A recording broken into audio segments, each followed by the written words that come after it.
So good morning and welcome to today's update.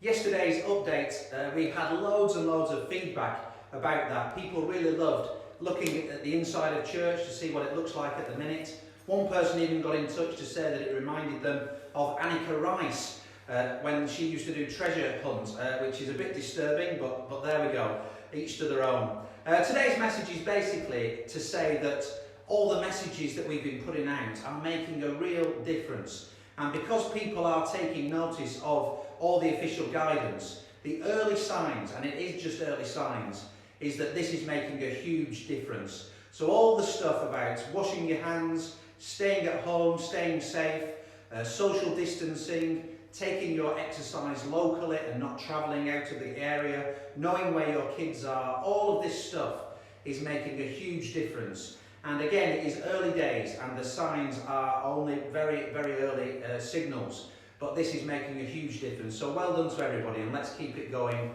and let's get through this as quickly as we can. The weather outside isn't great, so we've stayed inside today, and we're in the coordinators room, and I just wanted to talk today a little bit about how technology has really helped us in what we have done here with the Volunteer Hub. I'm sure you're familiar with the expression early or late adopter when it comes to technology, and I'm certainly in the late adopter category. I kept hold of my Nokia brick phone for years and resisted going onto a smartphone, but finally gave in not too long ago. I'm definitely a late adopter of technology, and this last couple of weeks has been a huge learning curve for me. I've had to get to grips with Facebook, FaceTime, YouTube, Skype, WhatsApp, file sharing software, and Zoom. Everybody's zooming around at the minute, and I've had to get to grips with Zoom. All of this stuff has been a really steep learning curve for me and for many other people. But it has been really, really helpful in helping us set up the Community Response Hub. One particular example is our use of WhatsApp. And so the way that we are coordinating our volunteers is based around WhatsApp groups. We've got a big database of volunteers.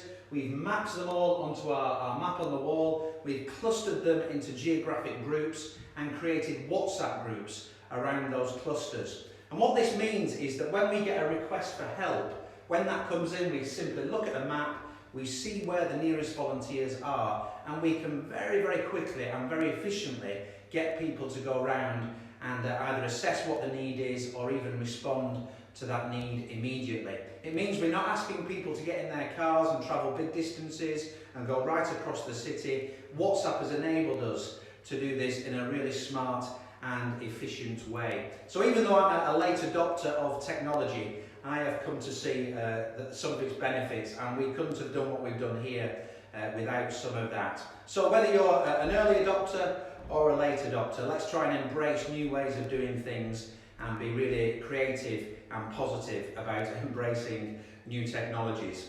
So that's all I want to say for today. Carry on doing all the stuff that we've been doing. Carry on looking out for your neighbours, particularly those elderly and vulnerable neighbours. That is some feedback we're getting as well. People are really appreciating, even if it's just a wave through the window or a knock on the door and then stepping back and just saying, "Are you okay?" It means so much to our elderly and vulnerable population at this time.